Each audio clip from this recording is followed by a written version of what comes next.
Today we have subdivided, and I will tell you what the four speaking gifts are. One is prophecy, and it's not what you think it is necessarily. One is teaching, one is exhortation, and one is one that you will have heard of, but really is two different gifts, and that is the gift of tongues, which are, there are two different kinds of tongues.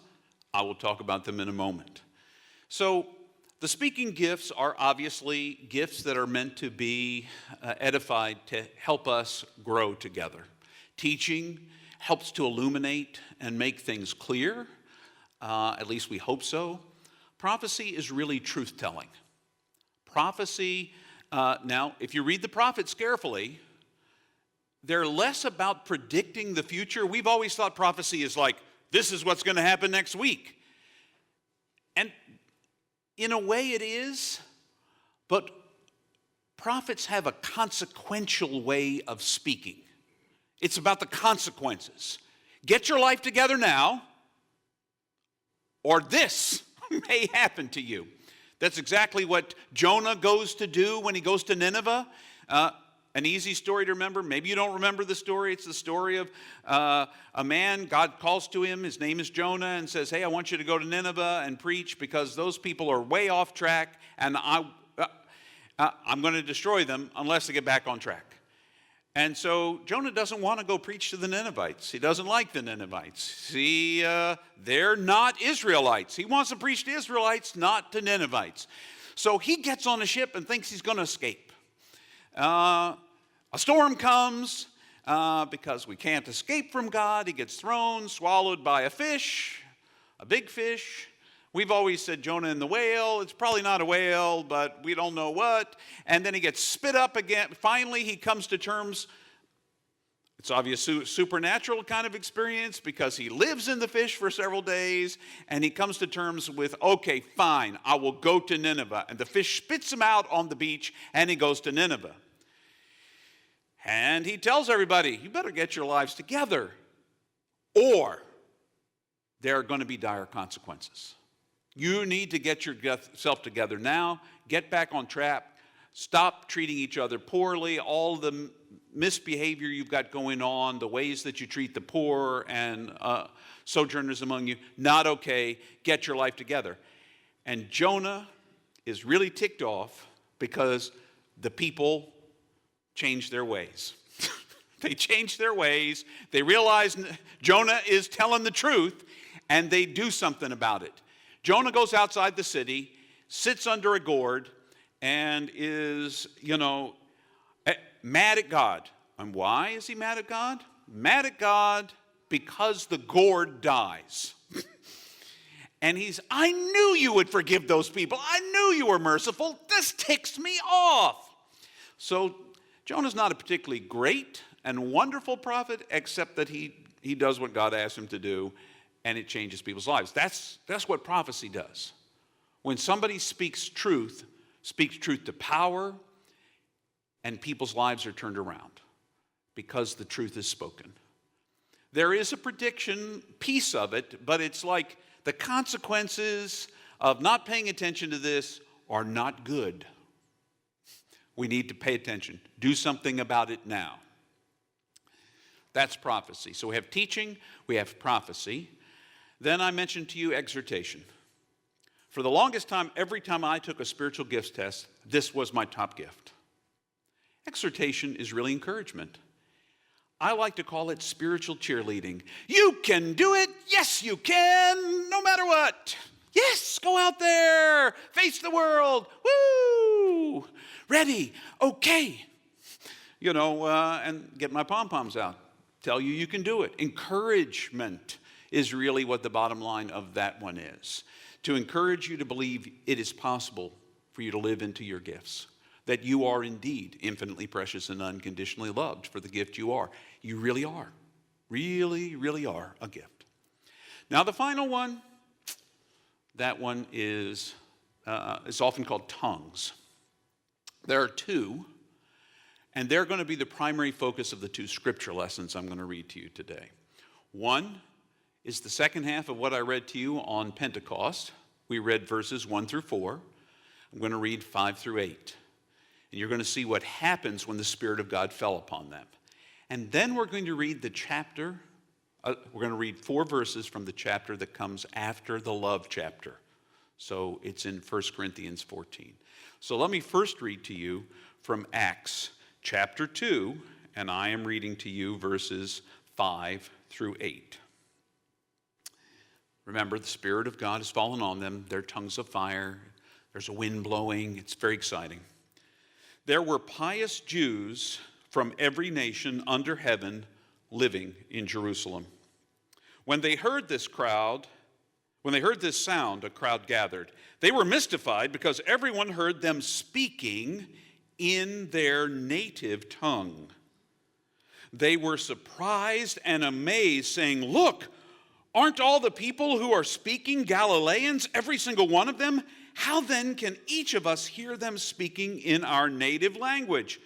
Parthians, Medes, Elamites, as well as residents of Mesopotamia, Judea, Cappadocia, Pontus, and Asia, Phrygia, Pamphylia, Egypt, and the regions of Libya bordering Cyrene, and visitors from Rome, both Jews and converts to Judaism, Cretans and Arabs, we hear them declaring the mighty works of God in our own language." Tongues, the first one. You hear clearly in your language what somebody else is saying. It speaks to you. Even though they don't speak your language, somehow you hear their message. And then there's another one. In Greek, the word is glossolalia, and it's an unintelligible speaking in tongues. Pursue love and use your ambition. This, of course, is right after the love thing. Pursue love and use your ambition to try to get spiritual gifts, but especially so that you might prophesy. There you go. This is because those who speak in a tongue don't speak to people, but to God. No one understands it. They speak mysteries by the Spirit. Those who prophesy speak to people, building them up and giving them encouragement and comfort. People who speak in a tongue build themselves up. Those who prophesy build up the church. I wish that all of you spoke in tongues, but I'd rather you could prophesy. Those who prophesy are more important than those who speak in tongues, unless they're able to interpret them so the church might be built up. There is a kind of prayer. I've never spoken in that form of language, but I have friends who I love and believe who have. Speaking in tongues. Now, there are some denominations that measure our connection to God or the connection of their congregants about whether or not they can speak in tongues, unknown tongues. I think no one should ever be trying to measure whether somebody is a believer or not by whether or not they can speak in an unknown language, because the gift isn't for everyone. It is a way of speaking to God. In a way, it's an ecstatic language. It emerges from us in ways that we don't even know, so that we can speak to God of the mysteries that are beyond us and we don't have words for. It's a language beyond words. So, why do we have the spoken languages? Paul says it right there in 1 Corinthians, and Luke says it in Acts. It is to communicate love. It is to communicate truth. It is to encourage, to comfort, to bring healing and hope to a world that needs those things. Now, not everybody has the speaking gifts. If this doesn't sound at all like you, don't worry. There's more to talk about. Starting next week, we're going to do some other ones. The what are called the serving or helping gifts. And those are probably ones that a lot more people tend to have. It's not that you don't talk as a part of your work, but you may not be a prophet. Your job may not be to tell truth to people so that their lives can be transformed. That may not be your job. Now, a lot of people think it's their job. If we're being honest, a lot of people are always trying to correct everybody else who they're convinced, by their own truth, are off base. Woo! We are so good at calling somebody out. And since the advent of social media, We will call out anybody, and we will say anything, no matter how ridiculous it is, about someone else, because we can hide behind our computer screens. That's one of the worst things that came out of social media. I loved it when it came out, and I saw my high school friends, and I saw their grandchildren and their children, and all that kind of stuff. That was celebratory stuff. Their puppies. I love a good puppy, as long as it's somebody else's. I love a good cat, as long as it's somebody else's. I love the deer that visit my backyard. They clearly are somebody else's, not mine. I love those animals, and I love those pictures. But when they start putting political crap on there, and that's what it is, excrement, I find no interest in it whatsoever, because they're not interested in engaging in a conversation. If you have a different point of view, Facebook is not your place. If you're looking for a silo, you can find 100,000 people who are going to just jump on your page and say, "Oh, I agree, you're so right." But is that what you really want in life? That's not truth-telling. Truth-telling is when somebody says, I think you're not seeing the whole picture. I think the left has a real problem with that. I think the right has a real problem with that. We don't understand. There's a middle road. So it's very hard to hear what somebody else has to say, and especially on social media. And we will say things that I flinch at.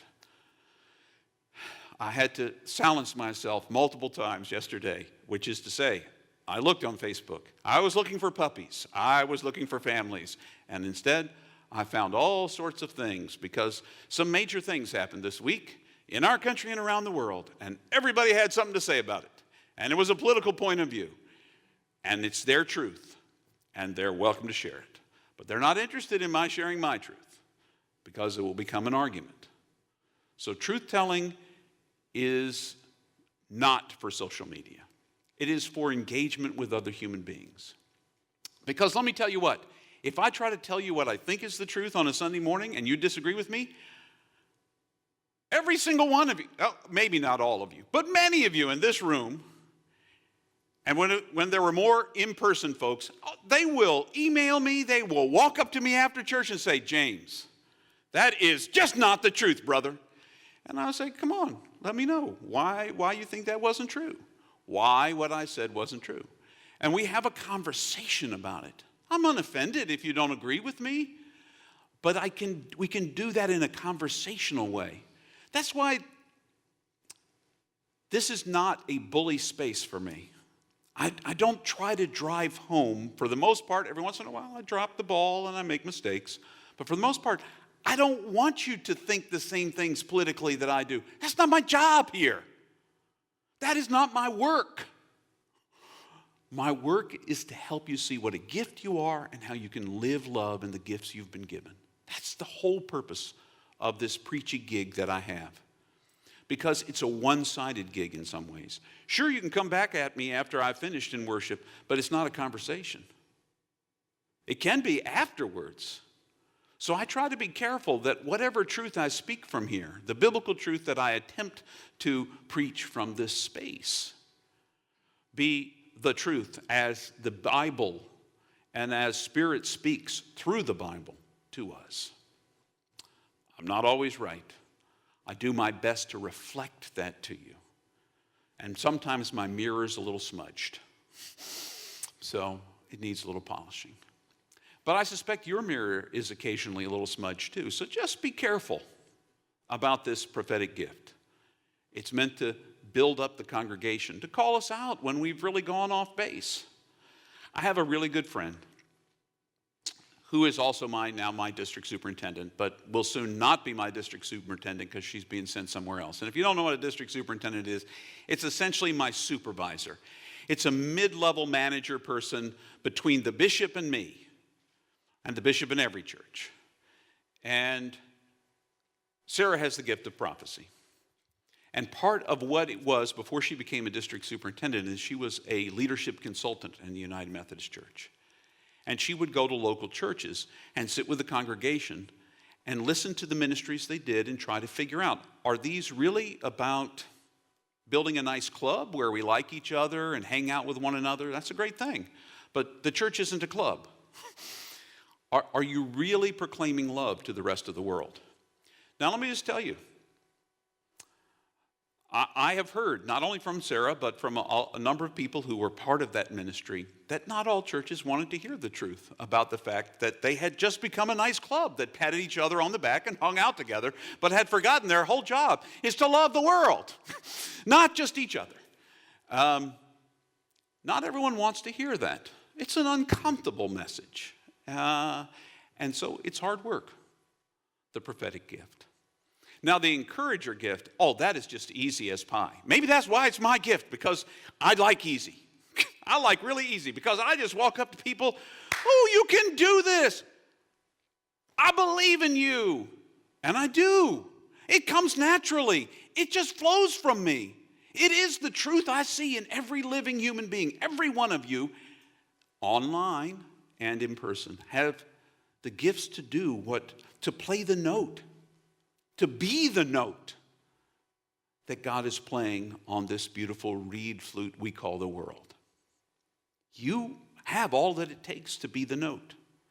Now, you're often distracted by lots of illusions, the illusions of power, the illusions of control, the illusions of security and survival. All those things are illusions. You're never really in control. You never really have any power, except as defined in the illusion that we sometimes, whatever system we're involved in. So, you all have all that it takes to be the note you're supposed to be. Every single one of you. And I want you to be that note. And I want to encourage you to be that note and not to give up. To search until you find out how you are the note you're meant to be. And if it's not the speaking note, okay, be the other note. Whatever kind of note it is. That's what you're called to be. And encouragement is a really easy one. Now, I love to teach. And sometimes I do it pretty well. Sometimes I really drop the ball. It's just, it's a dance. Teaching is revealing things that perhaps you might not see at first glance. Like when I told you there are two different words biblically. I don't like to, yes, I've been to seminary. Yes, I know some Greek. And yes, I can tell you what some of these words are. So I told you glossolalia. So what? If it reveals the truth to you, good. I love one of the things I know about the languages, part of my education, that I like to throw out to you regularly, which is both in Hebrew and in Greek. The word that we use for spirit means wind, breath, as well as spirit.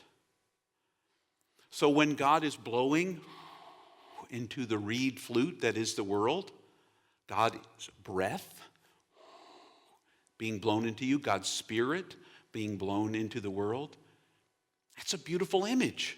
And maybe that enriches your life in some way. And if it is, it was a wonderful teaching moment.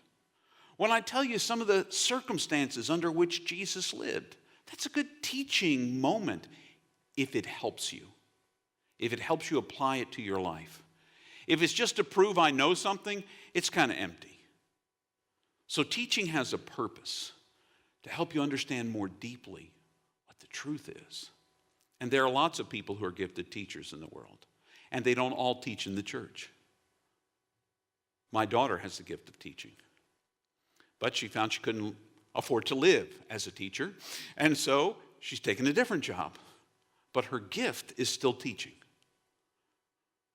When she talks about it, there are children from when she first taught that are now like in high school who still reach out to her because their best year in school was second grade with Miss Henry. It's not an accident. Her gift is teaching. Her gift is teaching. And she uses it to build up little kids. And isn't that wonderful? It's a gift. But if your gift isn't teaching, it's okay.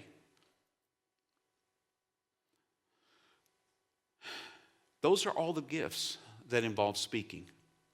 But all of us are called to speak love into this world. Did you hear that first little piece? That first little piece that Paul said when he You know the whole 13th chapter of 1 Corinthians that we read at weddings. I've read it in lots of weddings. It's a beautiful piece. It's a beautiful piece.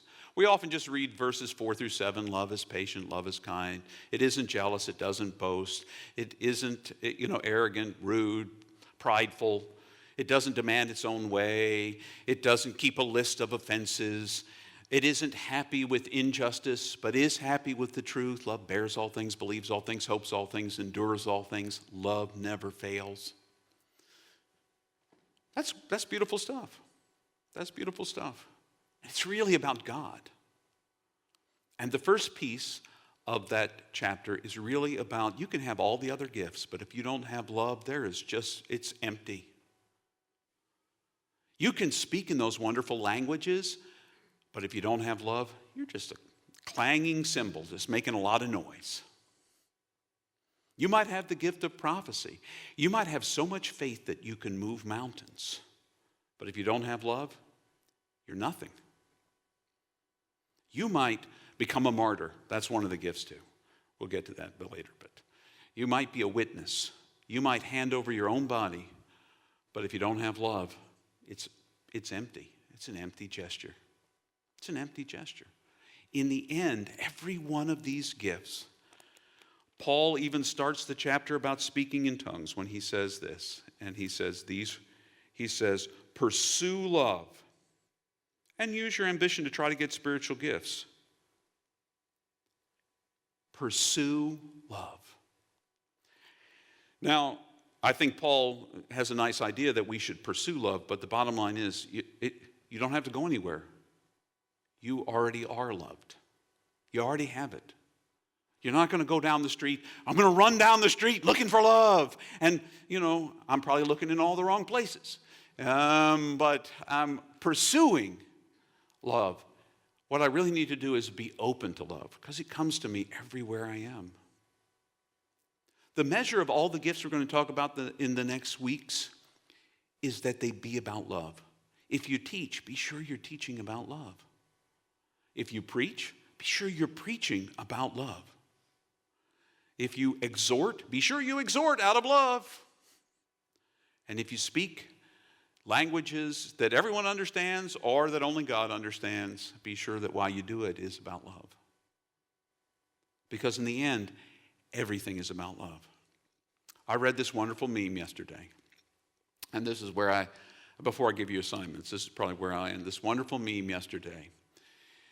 It's a meme with Jesus talking to a bunch of people. And he says to them, you keep trying to figure out what love is by reading the scripture. I kept trying to figure out what scripture was about by living into love. I used love to find the meaning of scripture, not scripture to find the meaning of love. And when we bring love to the text, when we look for the love, the whole creation story is a love story. Everything is a love story about God's wooing us back and our running away. And if you think that those stories from the Old Testament are from an ancient time, we're still running away from God. We are doing lots of things. Most of us don't get on boats, think we'll escape God like Jonah did, but those stories are about us. So let love be your guide, whatever gift you have. They told me a story. Ann told me a story about Pride Day yesterday. St. James had a booth there sharing about love. And she said, we each had our own style. She said to me, the reason why we didn't have any cards left is because Dan's love pursued everyone. Dan did not meet a stranger that he did not give a card of affirmations to, because everyone needs to affirm, I am precious, I am loved, I am unique, I am a gift. And he just gave those cards away to everybody. He couldn't, there were people that were trying to run away from him, and he was, no, I didn't hear that. And there are people that pursue us in order for us to know we're loved. And others just sort of wait until someone shows up to be loved. And that's okay too. Because we all are a gift. your assignment this week. I want you to think about and pray about, journal about if that's who you are. Do you have one of these speaky gifts? If you don't, I don't want you to feel bad. Do you feel that you help people come to clarity about things? You have the teaching gift. When you see somebody who needs to be uplifted, do you encourage them? Is it just a natural response? Do you have the encouragement gift? Do you pray in tongues by yourself because you've got to talk to God and your words are just too much for you? Or when you speak a language, everyone understands what you're saying, kind of like E.F. Hutton. Everyone listens and understands. That's an allusion to an ancient commercial that no longer exists, probably on the internet. And then, if you really feel that you are called to tell the truth to others so that they might hear it, that you are called to remind them that the only thing that can name them is love. There might be other things in their lives, and everybody may have called them something else. But the truth is, no one can name us but love, the eternal love of God. That's what names us. If you feel called to any of those gifts and you want to talk about them, I encourage you to reach out to me, because those are some things that we could talk about. I don't mind a couple of proclaimers or other folks coming along.